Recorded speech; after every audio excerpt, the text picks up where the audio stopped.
Oh, good morning, good afternoon. Ayan, happy lunchtime. Kung nagla-lunch na kayo guys.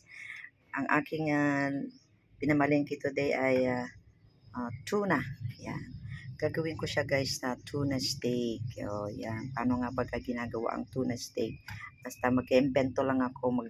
Basta yan, ay lalabas ay tuna steak.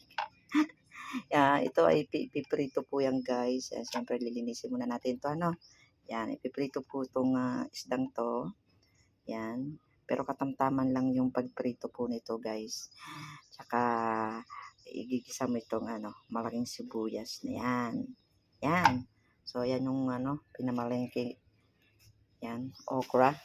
Doon sa Mindanao, libre-libre lang ang okra kasi nasa tabi-tabi lang. Kahit maging yung talbos, pag merong malagong kapitbahay, ayan, makikitalbos ka na lang. Ayan. Tapos ngayon, meron din kaming galunggong dito. Ayan, lilinisin ko pa ito guys. Ayan. Kasi hindi nila tinanggal dun sa palengke. So, ako pa ang maglilinis ngayon. Okay lang dahil ngayon may pusa. Ayan. Pwedeng ipakain pero nilalaga muna yung bituka. Kasi baka magsuka yung pusa. Ayan. So, yan guys.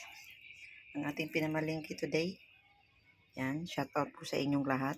Yan, mga kabarangay ko. Happy 2nd anniversary mga kabarangay. Yan. Thank you so much sa iyo, no. Yan. Ito ngayon, naging busy si Babes Love sa bahay. Yan. Kauhugas ko lang ng mga pinggan. Yan, sabay pa ng mga pagligpit-ligpit, paglinis-linis dito sa paligid. Yan, maglalaba pa ako nitong itong ating bag ng aking alaga kasi pasok ka na.